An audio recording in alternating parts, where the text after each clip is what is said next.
Hello, good morning, नमस्कार। सभी का स्वागत है स्पिरिचुअलिटी मैटर्स अध्यात्म की और मेरे इस चैनल पे। आई होप सब अच्छा कर रहे होंगे, सब अपनी लाइफ को एंजॉय कर रहे होंगे, गीता सत्र का आनंद ले रहे होंगे और इस गीता ज्ञान से बहुत कुछ सीख रहे होंगे। हम तीसरे अध्याय में प्रवेश कर गए हैं। कर्मयोग चल रहा है। अभी तक 25 श्लोक हो चुके हैं ना। आज 3 और लेते हैं। ठीक है, शुरू करते हैं आज का सेशन। Let's get started. तो 26 श्लोक देखिए। न बुद्धि भेदम जन्येत अज्ञानाम कर्म संगीनाम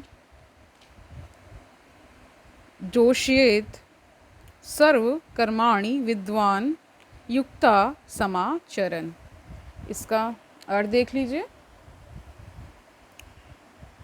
विद्वान व्यक्ति को चाहिए कि वह सकाम कर्मों में आसक्त अज्ञानी पुरुषों को कर्म करने से रोके नहीं, ताकि उनके मन विचलित ना हो, अपितु भक्ति भाव से कर्म करते हुए वह उन्हें सभी प्रकार के कार्यों में लगाए, जिससे कृष्ण भावना अमृत का क्रमिक विकास हो। इसका तात्पर्य देख लीजिए। वैदेश सर्वे रहमे वेद्या यह सिद्धांत संपूर्ण वैदिक अनुष्ठानों की पराकाष्ठा है। सारे अनुष्ठान, सारे यज्ञ, कृत्य तथा वेदों में भौतिक कार्यों के लिए जो भी निर्देश है, उन सबों समेत सारी वस्तुएं कृष्ण को जानने के निमित्त हैं, जो हमारे जीवन के चरम लक्ष्य हैं। यानी सारा जो कह सकते हैं, सारा जो क्रियाकलाप है, जो भी हम कर रहे हैं, वो कहाँ पहुँचने के लिए कर रहे हैं? कि प्रभु तक ना, वही बता रहे हैं। लेकिन चूंकि बद्ध जीव इंद्रिय तृप्ति के अतिरिक्त और कुछ नहीं जानते, अतः वे वेदों का अध्ययन इसी दृष्टि से करते हैं। किंतु सकाम कर्मों तथा वैदिक अनुष्ठानों के द्वारा नियमित इंद्रिय तृप्ति के माध्यम से मनुष्य धीरे धीरे कृष्ण भावनामृत को प्राप्त होता है। यानी ये क्रमिक विकास है, एक कह सकते हैं निरंतर चलने वाली प्रक्रिया है। एक दिन में कोई इस प्रकार अनुभव नहीं करता है। ठीक है, वही बता रहे हैं। अतः कृष्ण भावनामृत में स्वरूप सिद्ध जीव को चाहिए कि अन्यों को अपने कार्य करने या समझने में बाधा न पहुंचाए, अपितु उन्हें यह प्रदर्शित करे कि किस प्रकार सारे कर्मफल को कृष्ण की सेवा में समर्पित किया जा सकता है। ठीक है। कृष्ण भावना भावित विद्वान व्यक्ति इस तरह कार्य कर सकता है कि इंद्रिय तृप्ति के लिए कर्म करने वाले अज्ञानी पुरुष या सीख लें कि किस तरह कार्य करना चाहिए और आचरण करना चाहिए।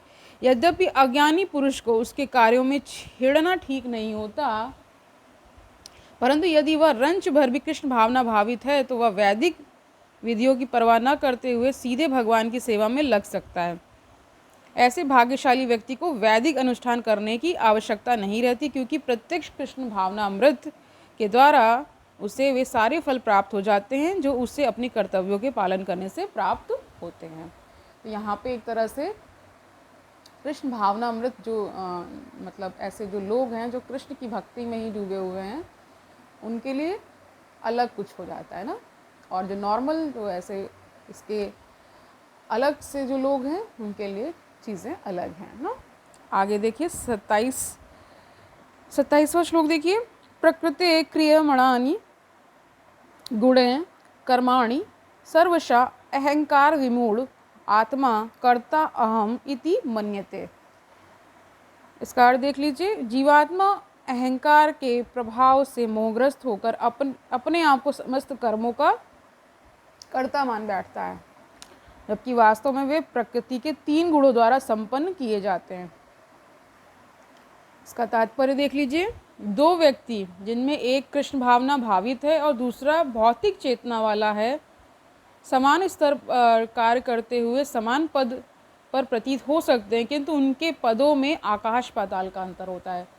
यानी इसमें भेद बताया गया। एक नॉर्मल व्यक्ति है, एक सामान्य व्यक्ति है, और एक कृष्ण भावना भावित व्यक्ति है, तो उसमें वो अंतर बताया गया है। भौतिक चेतना वाला व्यक्ति अहंकार के कारण आश्वस्त रहता है कि वह सभी वस्तुओं का कर्ता है। वह बता रहे हैं कि वो सभी वस्तुओं का कर्ता है। वह यह नहीं जानता कि शरीर की रचना प्रकृति द्वारा हुई है, जो परमेश्वर की अध्यक्षता में कार्य करती है। यानी प्रकृति भी प्रकृति भी किसके अधीन है? भगवान के अधीन है ना।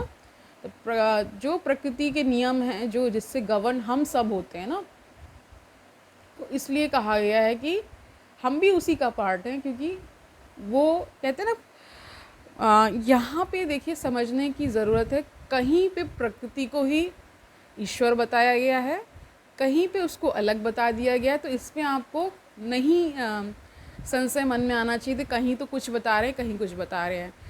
समझने का भाव पहले आप समझिए कि यहाँ क्या समझाना चाह रहे हैं, जो भी कहा जा रहा है उसका क्या मंतव्य है, उसका क्या अर्थ है ना, ये जानना बहुत ज़रूरी होता है। कोई भी शास्त्र पढ़ रहे हैं, कोई भी ग्रंथ को आपने लिया है, तो उसके कुछ जो ग्रंथ लिखे जाते हैं उसके कुछ नियम होते हैं ना। उसमें एक प्रमुख कैरेक्टर होता है। फिर जैसे हम नॉर्मल भी टीवी सीरियल या कुछ भी देखते हैं, कोई भी मूवी देखते हैं, तो उसमें एक मेन कैरेक्टर होते हैं और फिर उसके इर्द गिर्द साइड कैरेक्टर्स होते हैं, है ना। तो वैसे ही यहाँ पर भी, यहाँ पे केंद्र में कौन है? कृष्ण है, और सेकंड कैरेक्टर अर्जुन का आता है।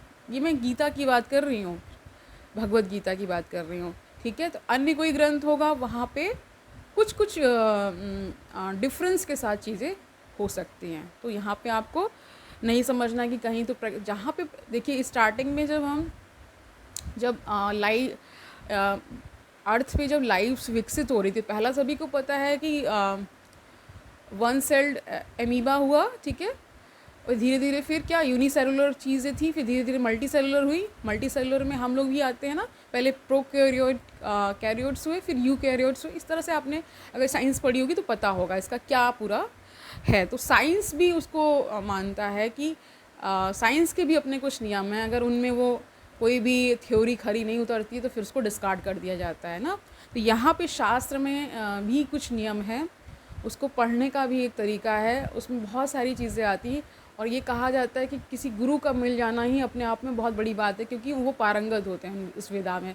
तो किसी के सानिध्य में रहकर अगर आप शिक्षा ग्रहण करते हैं तो उसका जो प्रभाव है, उसका जो आनंद है, उसका जो आपको जो समझ आए विकसित होगी, वो एक अलग होगी, ठीक है।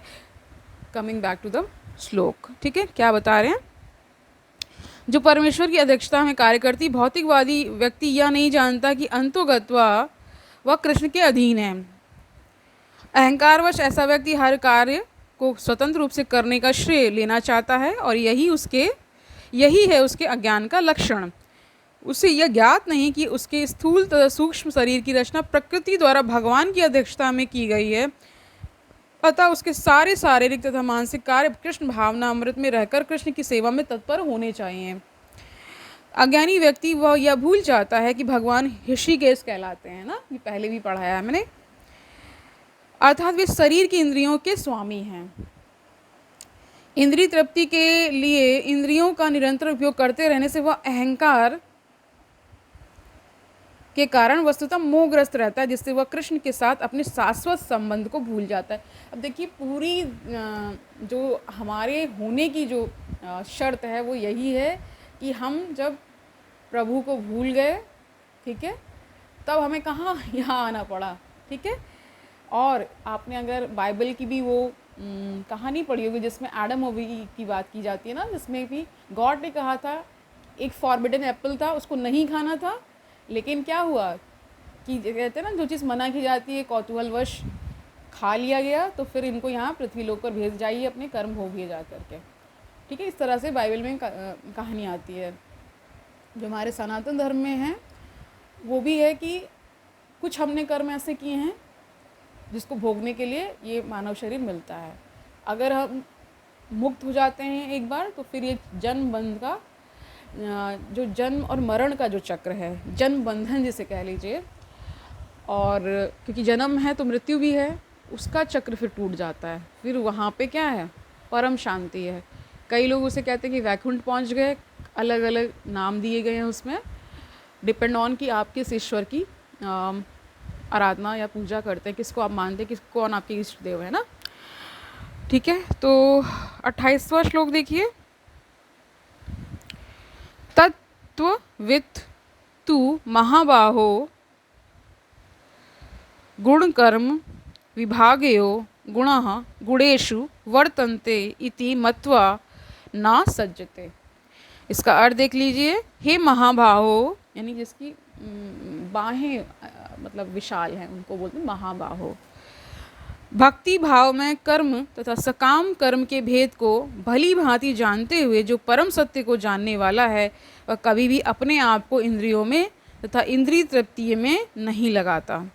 इसका तात्पर्य देख लीजिए, परम सत्य को जानने वाला भौतिक संगति में अपनी विषम स्थिति को जानता है। वह जानता है कि वह भगवान कृष्ण का अंश है। अगर आप इस भाव में जिएंगे कि हम सब क्या भगवान के ही अंश हैं, तो एक अलग ऊर्जा मिलती है, ठीक है। और उसका स्थान इस भौतिक सृष्टि में नहीं होना चाहिए। वह अपने वास्तविक स्वरूप को भगवान के अंश के रूप में जानता है, जो सच्चित आनंद है। सुना होगा आपने ना, सच्चित आनंद है।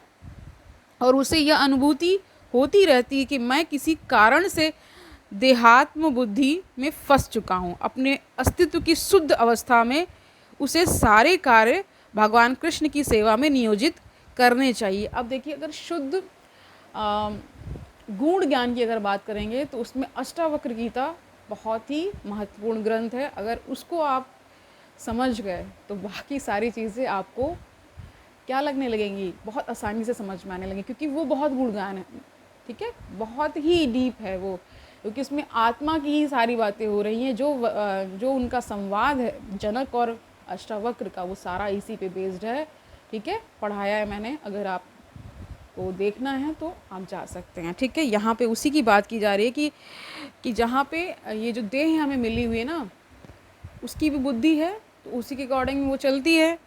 तो फर्स्ट हम इसीलिए गए हैं क्योंकि कुछ ऐसे कर्म हुए हैं, इसीलिए ये मानव योनि मिली है। अगर ऐसा नहीं होता तो हम भी कहाँ होते हैं, प्रभु के पास होते हैं, जहाँ वो निवास करते हैं, ठीक है। आगे जानिए, अपने अस्तित्व की शुद्ध अवस्था में उसे सारे कार्य भगवान कृष्ण की सेवा में नियोजित करने चाहिए। फलतः वह अपने आप को कृष्ण भावनामृत के कार्यों में लगाता है और भौतिक इंद्रियों के कार्यों के प्रति स्वभावतः अनासक्त हो जाता है, क्योंकि ये परिस्थिति जन्य तथा अस्थायी हैं, और जानता है कि उसके जीवन की भौतिक दशा भगवान के नियंत्रण में है।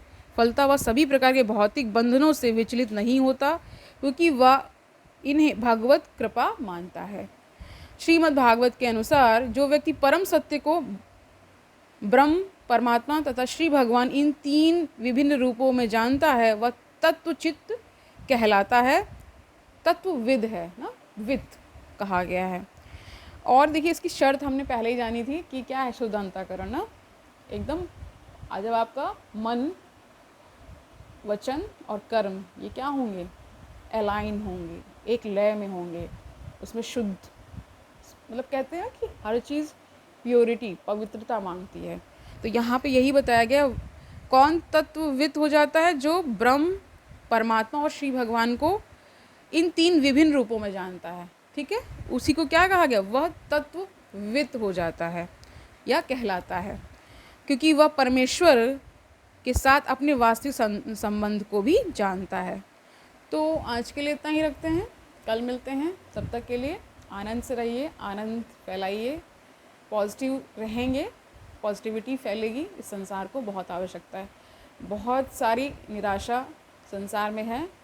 अगर एक का भी आप दुख हरने की कोशिश करते हैं अपनी वाणी से, अपने कर्म से, या जो भी आप जिस भी किसी के संपर्क में हैं, उनको उनके शब्दों से नहीं, उसके परे भी जानने की कोशिश करिए। अगर कोई परेशान है, वो कभी आपको कुछ कह देता है तो उसका बुरा मत मानिए, ठीक है। यही अध्यात्म की कसौटी है, जब आपको सामने वाला कुछ भी बोल रहा हो और आपको उतना फ़र्क ना पड़े जो पहले पड़ता था, तब आप जानिए कि ज्ञान में आप खरे उतर रहे हैं, आप डीप जा रहे हैं, ठीक है। अगर छोटी छोटी बातें आपको परेशान कर रही हैं तो समझिए कि अभी ज्ञान अधूरा है ना। तो ज्ञान लेना एक अलग चीज़ है, उसे अपने जीवन में इम्प्लीमेंट करना, उसे उतार लेना एक अलग चीज़ है। उन पर दया करिए जो आपके प्रति ईर्ष्या रख रहे हैं, जो आपके प्रति कुछ ऐसा रख रहे हैं कि वो वैसा नहीं कर पा रहे हैं जो आप कर पा रहे हैं। तो ऐसे लोग भी उनको टाइम लगता है, बट आना तो सबको इसी डायरेक्शन में है, ठीक है। तो उनके प्रति करुणा भाव रखिए, उनसे उलझिए नहीं, और क्या, निरंतर सन्मार्ग की ओर खुद को प्रेरित करते रहिए, आनंद से रहिए और आनंद फैलाइए। कल मिलते हैं, तब तक के लिए हरि ओम तत्सत।